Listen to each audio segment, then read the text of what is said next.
What's up, you guys? It's Kristen Beamster, licensed therapist and wellness coach. And today we are going to be talking about boundaries. Now, we are going to talk about not only the definition of boundaries, but the emotional signs that there's some boundaries in your life that you need to set.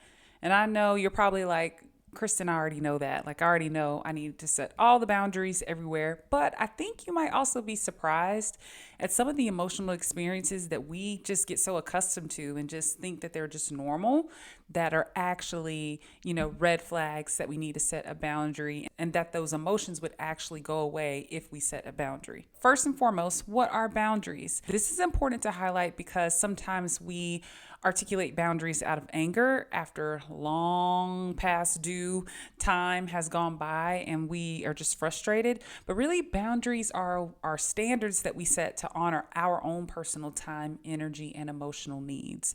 And so when you think about it that way, it's really a respect thing. It's really a posture of confidence and something that we should feel proud to do. You know what I mean? And so sometimes boundaries get a hard rep where it's like you gotta, at the midnight hour after you've done all that you could do, after you've tried everything else, now you gotta set a boundary and like punish someone. And that's not necessarily the essence of what boundaries are there for. They're a standard to help us honor ourselves, our time, our energy, and our emotional needs. Boundaries get misused a lot of the times where we use them as weapons or we use them to punish other people, usually because maybe we don't know what boundaries really should look like, or because we have gotten so emotionally involved and overwhelmed that we start lashing out in more impulsive ways. And so boundaries are never meant to prevent someone from being themselves. Boundaries are meant to honor and protect the space that you find yourself in. And so that's a key difference that I want to make sure that we all know, is that even though there may be guilt or frustration with having to set a boundary, we should never assume that this is to punish someone else or to make them feel bad about who they are, how they're showing up, but more so just but not over here though type energy, if y'all get what I'm saying. Like, things, you could do what you want to do, right? It's a free country. It's a free country, I think. But you are at will to do and live your life how you want to. Here's the standard for how I honor myself in my space. That is the voice of a boundary. So let's dive into the telltale signs, that emotional signs that you need to set a boundary. And the first one, I work with my clients on this all the time. And the first one, and it starts out really small, but it grows over time. And the first one is resentment. If you find yourself feeling, sometimes resentment just comes out of nowhere. Sometimes it's a slow build over time, but once it's there, it seems to just kind of come out of you and take over.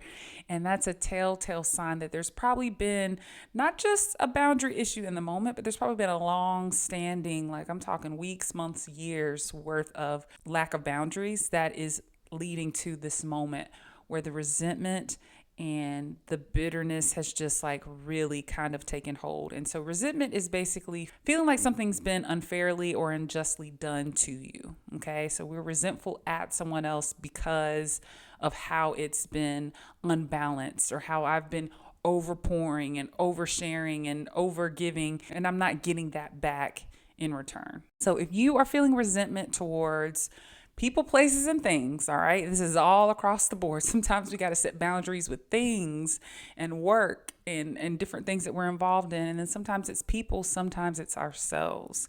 But resentment is one of those telltale signs. The second emotional experience that you might have by way of not setting boundaries is guilt. Guilt comes because we're often motivated through guilt and obligation. Okay, so when we haven't set boundaries and we know we need to set one, or we haven't set a boundary and then we need to do something different than what we normally do for a person, or, whatever the case may be, we start to feel guilty about doing something different. So if I'm, for example, taking care of myself and taking a self-care day when I normally go and caretake for someone else on this day, I may feel guilty about doing that, even if the person hasn't asked me to come, even if, there's really been no boundary violation necessarily.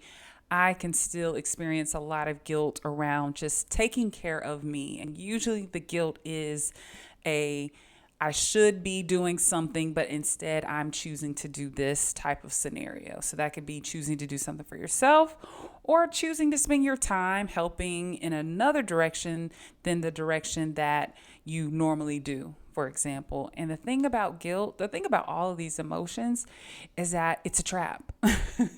There's no way out. I'm guilty. I feel guilty for doing this. I feel guilty for doing that. I feel guilty for doing nothing. There is no way out. So if you're feeling an experience of guilt and you don't see a door open to escape necessarily, that's a telltale sign that you need some healthier boundaries. Boundaries that allow ebb and flow between helping others and helping yourself, honoring your needs, honoring your time, honoring your energy within the relationships and the other obligations that you have in your life is going to be the best bet to alleviate that guilt. But if that guilt is just yelling at you all the time from all sides, that's a sign that there's some boundaries to set. The third emotion that most of us probably would name, but maybe just not know that there's a reality where you don't have to feel this way all the time, and it is emotionally overwhelmed, where you are so spread thin and your hands are in so many pots and the emotional feedback loop is just so intense that you are completely overwhelmed. A lot of us operate in that headspace and we don't even realize that there's freedom from that.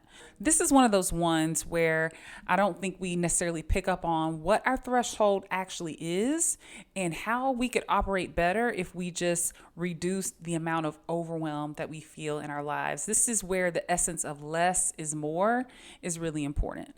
A lot of times we can think, if I could just do more and be more places and overfunction and just do it all and have clones, that would be better for me, that would be better for everybody. But the reality is that when we pull back, we decrease our overwhelm, and thus we're able to pour into the other areas of our lives in a way that's actually authentic and true and genuine and not strained and healthy, And so I think that if you can tap into when my overwhelm comes in, that is not my default setting. That shouldn't be my default setting. That's a sign that I've got some boundaries that I need to set so that I can come back into the essence of who I am and really share and help and support other people from a place of calm, from a place of peace and balance within myself. Think about it this way. What am I taking on that doesn't necessarily belong to me? Where can I give back some responsibility, some accountability, and some workload to the people who can actually do this better because they are in the driver's seat of their life? When I try to do it for them, now we're wasting gas. Now we're all over the road. Now I'm exhausted. But if I could give this back to them, that means I get to go recharge where I am and they get to harness their own lives and take control of their own lives. And then we can sync up later in a way that's much more balanced and much healthier. Oh, this next one, it just keeps getting better and better. This next one, if you find yourself avoiding people, avoiding emotions, avoiding hard conversations, just avoidance in general, that is a telltale sign that there are absolutely boundaries to set. And quite frankly, your avoidance is your passive attempt to set boundaries. But hey, guess what? It's not going to work because boundaries have to be articulated, all right? For yourself, for other people. It's just better when we are able to verbalize our boundaries and stand on them and be confident in them. Again, they are standards to help us honor our time, our energy, and our emotional needs. And so when you think about it that way, when we don't verbalize them, we aren't really calling ourselves to that standard to have respect for ourselves and to honor ourselves in that way. We're assuming that maybe somebody else might take the hint or maybe it might just disappear. But when we think about when you really respect something, when you really honor something, you show up for it, you advocate for it, you verbalize it, you highlight it. And so think about this when it comes to your relationship with avoidance. Sometimes we just don't answer the phone. Sometimes we just don't go to the door. Sometimes we just go the other way. Sometimes we need to, pause on hard conversations until a better time. But if your go to way of handling things that you don't want to do is just to disappear, you're doing yourself a disservice, and you're also not allowing other people to adjust to the real you in their lives. And so when you're able to lean into that discomfort, not avoid people, places, and things because they become too much, and really start to figure out how to be in relationship with them differently. And this isn't talking about like toxic, abusive situations where boundaries are clear. No contact is the way to go. This is the things where our pride or our fear of being vulnerable or non-confrontational energy or that sort of thing is more so the driving force around it. And those are the moments where we actually can lean in. But if you find yourself avoiding things and people and just dreading certain stuff and just trying to, hide in plain sight, that's an invitation to set a boundary. The last telltale sign that I want to highlight today around emotional signs that there's boundaries that you need to set is just generally being confused about you. When we are constantly showing up for other people, we are basically like mastering knowing them and learning them more so than we are learning ourselves. So we know how to show up at work. We know all of the emotional nuances of our partner. We know all of the challenges that our children need, and this child needs this and this child needs that. We have mastered them in a sense, not them, but we've mastered being emotionally aware of them and showing up for them. And once you've done that with your family, your partner, perhaps your work, your family of origin, now you got your friends, you have spent so much energy and time studying other people, learning how to show up for them and fill in the gaps for them, that when it comes time to apply that same mindset to yourself, you're kind of drawing blanks. Have you ever been in that place where you're just like, I don't know what I want? I'm kind of indecisive about a lot of things. I'm a little hesitant to verbalize my needs because I can't quite figure out how I feel. Like I can't even name it. I can't even figure out where it is in my body. Those are the signs that there's been a lot of external focus and there's been a neglect of the internal focus on you and what's going on with you. And so when we set boundaries, again, this is not, you notice I haven't mentioned anything about using it to punish other people in our lives or a weapon to whip them into shape. It's just a space to honor, I need to get in touch with me. I'm kind of losing myself in these other spaces and not able to tap in. And sometimes this takes a while. This isn't always like a 5-minute deal where we can just pause and come in. Sometimes you have to have extensive time and intention around relearning yourself, especially if you had a lot of life transitions or you've been carrying this narrative of needing to take care of other people over yourself for a while. It can really take some time to learn yourself again, but there is hope for that, but it doesn't come without some boundaries. A lot of times we want to do it all. We want to take care of everybody else. We want to people please and seek approval and also find a corner of time, to take care of ourselves when reality is you're only one person. So if you have 100% of your energy to work with, you've got to really give some of that to honor you. Realizing, like I said earlier, that the more you can hone in and master honoring yourself, the more fruitful that other percentage is going to be anyway, because you are at the center of everything that you do. If you find yourself saying, oh, it doesn't matter to me, or I don't know, I don't care either way, I could do this, I could do that, or I can't make up my mind, or just any other variation of I don't know, that can be a sign that you've lost sight of you, that you're disconnected from you, and that you need to put some boundaries in place so that you can touch home and get in touch with yourself. This could come through journaling. You could start video vlogging just for yourself.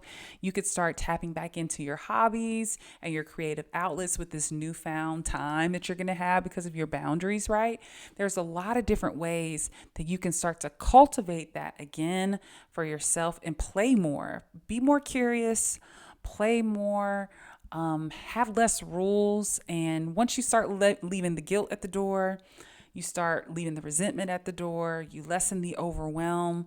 You start to really be able to lighten the load for yourself emotionally. And that's when our intuition is the clearest. And that is when we are in tune with ourselves the most. So if you've gone through this whole checklist and you're like, yep, that's me, yep, that's me, yep, that's me, yep, that's me, you're likely going to be like, another thing I have to do, or, oh, I can't believe that I got myself back into this position. This is not the moment for negative self-talk and shame. We are here to recognize when we've gotten off track and to make small steps forward that put us back in a healthy direction. We're just noticing that this is how it is. Like when you don't set boundaries, or when you haven't been taught how to set boundaries or feel assertive in setting them, you tend to feel more resentful, more guilty, more overwhelmed. And so the solution is, wow, once I start setting some boundaries, the overwhelm, the resentment, and everything else is going to start to go away. So you got to lean into the discomfort for just a little bit in order to reap that refreshing, emotionally lighter reward on the other side. So my challenge to you is, what boundaries can you see yourself setting? It's a hard one. It's not easy to set boundaries, but I want you to start opening your mind to, what boundaries can I see myself setting from an emotionally regulated place? In the next video, we're going to talk about the number one person that you need to set boundaries with, and it's not who you think it is. It's with yourself. So I'll see you in the next one. Okay? Bye.